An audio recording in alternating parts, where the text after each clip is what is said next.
Hello, friends. If you're currently getting Social Security payments or you're about to, you need to stop scrolling right now because something just changed with how the SSA handles your banking information. And if you don't catch this before your next deposit, it could seriously mess with your money.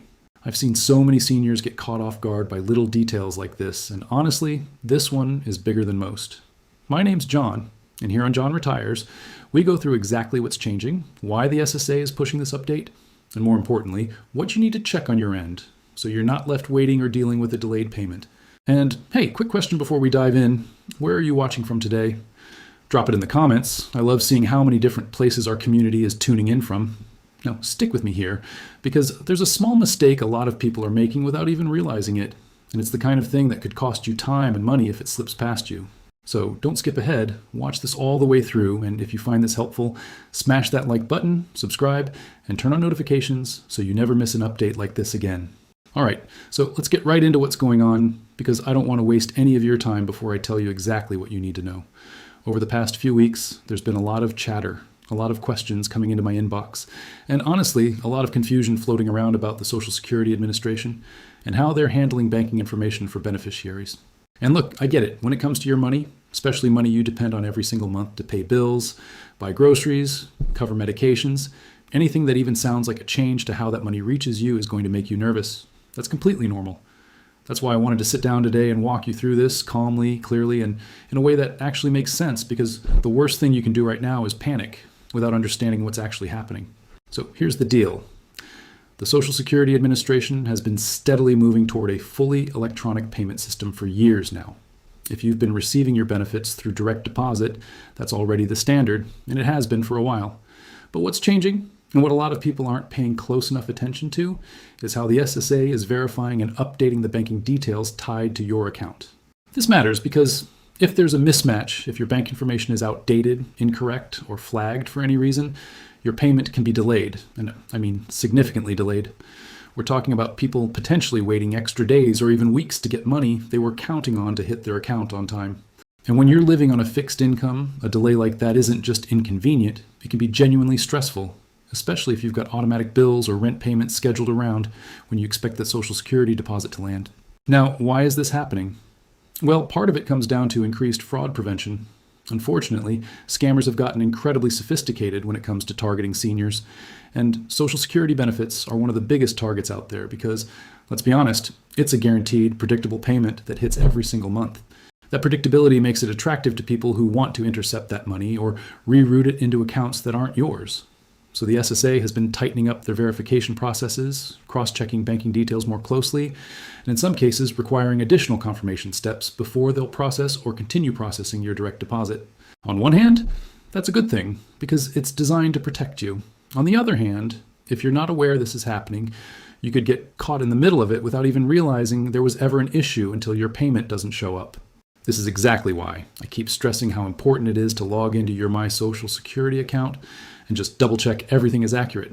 I know, for some of you, dealing with government websites feels like a headache, and I completely understand that frustration. But this is one of those situations where 5 or 10 minutes of your time now could save you a massive headache later. When you log in, you want to confirm that the bank account listed is still active, that the routing and account numbers are correct, and that there haven't been any unexpected changes that you didn't personally make.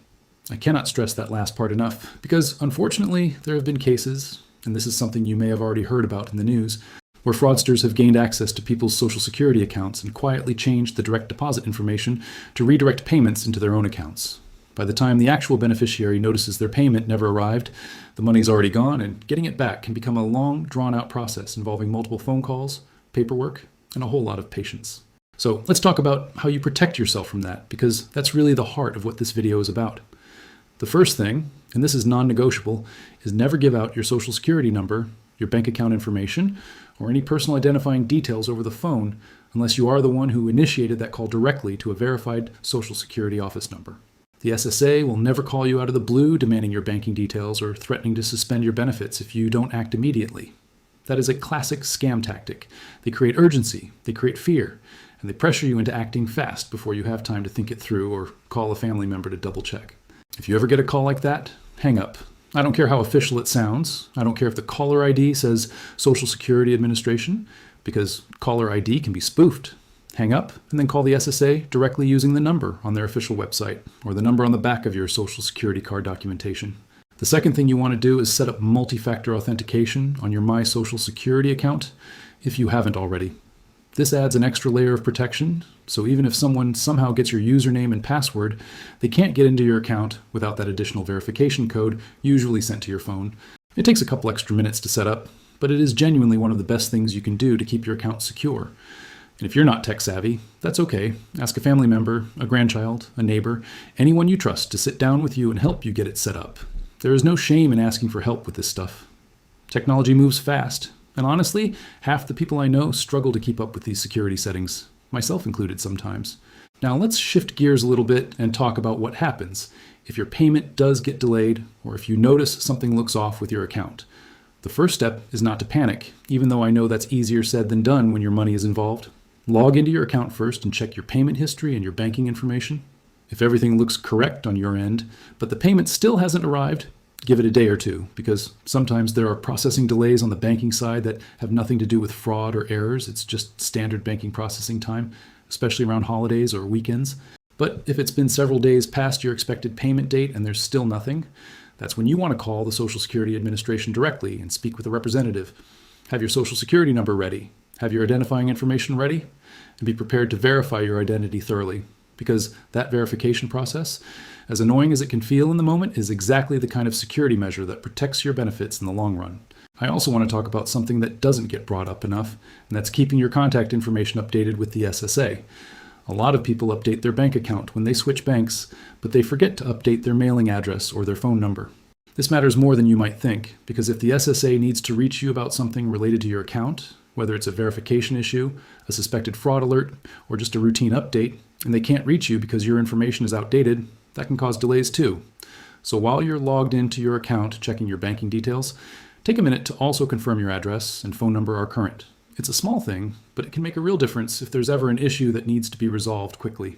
Another thing I want to touch on, because I know a lot of you watching are either receiving benefits already or planning ahead for retirement, is understanding the difference between direct deposit and paper checks.